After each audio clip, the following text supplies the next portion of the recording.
The first little story is about a sea disaster. Everybody piled into this one lifeboat, and it was obvious there were too many people in it and the boat was sinking. The water was up to the gunwales. Everyone was frightened to move because the sea would rush in, the boat would go down. A Frenchman took in the situation and made his way to the bows of the boat. And he said, "There are too many people in here, we've got to lighten the boat." And he sang the Marseillaise and threw himself over into the drink. That made very little difference. The boat might have come up half an inch higher in the water, but it was still a dire situation. Then an Englishman made his way to the boat and said, "There are too many people in the boat, we need to lighten the ship." And so he sang "God Save the Queen" and threw himself into the water, which made a little bit of difference.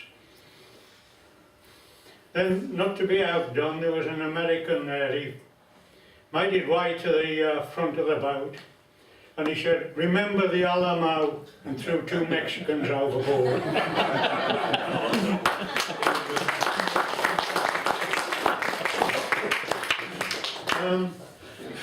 Here's a golfing story. Years ago, the Norwegians had a game knocking a ball with a stick and trying to get it into a hole. And somehow, I don't know whether it was the Vikings or somebody, brought the game over to England, and it caught on. All the gentry and that were mad to play golf. And it spread from Scotland all through England. And the 5th Duke of Sandwich, he was really into golfing. He'd spend most of his week playing golf somewhere or other. But of course, in those days they hadn't got golf clubs where you can hire gear out, you can have a meal in a restaurant. They've got bars, even overnight accommodation, showers. Nothing like that. It was all very rough stuff. The Earl or somebody would invite a few friends over to his farm and he'd stick some flags up and holes, and they'd play over ordinary farmland and one thing and another. And but they enjoyed it. It kept them happy. But the 5th Duke of Sandwich, he was not only was he a keen golfer, he loved his food, and he realised that when he was playing golf, he had to go without a lot of meals. And he had a very good chef. His name was Fred Crapper. Now, Fred Crapper was the brother to Thomas Crapper. He was a fella that pioneered the flush toilets. I mean, stately homes all over the country were wanting Tom Crapper's assistance in putting in flush toilets, and it was a new thing. And he was pioneering it, doing great guns. Anyway, that's another story. Coming back to Fred, the 5th Duke of Sandwich came down to him and said, "Fred, I want you to organise some decent meals that I can have when I'm playing golf." He said, "I miss my food, you know, and if I could combine a good meal with the golf, it'd make things better." So they tried a sort of field kitchen. And it took 4 men to drag this stove all around the golf course. There was too much distraction, it didn't work, so the Duke of Sandwich appealed to Fred again. He said, "Fred, that field thing, that field kitchen is no good. Can't you come up with something?" So he had the idea of getting some fine bread, like oatmeal bread and that, and putting different types of meat in it, and you know, like tongue and fish, salmon and all that in between these slices of bread. And he packed them in monogrammed serviettes, and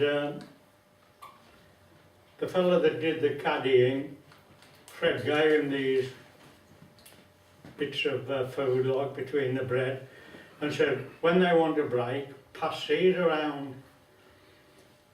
And the next day they were playing Lord somebody's ground, and when they began to get hungry, they passed the bits of food round and they all ate them, and they said how nice they were, you know, they really enjoyed them. And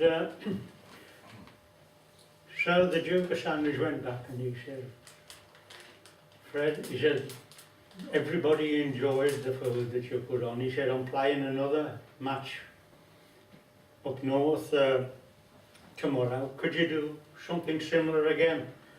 So he got his beef and his stuff and put it between the bread, different types of bread, wrapped it up in the monogram serviettes, gave the caddy the instructions to pass around when it was time for food. And he did, and everybody was really impressed, and they said, well, this food you're supplying, it's lovely, who does it? And he said, oh, my chef, Fred, he does it. And he said, well, what do they call them? And he said, well, I don't know, I'll ask him. So when he went back, he said, Fred, the people enjoyed the food that you supplied, and they wanted to know what you call them. And Fred thought, well, now was his chance for fame. He said, well, I'd like to have them called after me, if you don't mind, Crappers. And next time they went out, they passed the food around, and somebody said, well, what do you call them? And they said, oh, well, I'm naming them after my chef. They're Crappers. But the name never caught on really, and so they became known as sandwiches after the 5th Duke of Sandwich. And Fred's ambition to become famous went down the pan. Thanks very much, Ryan.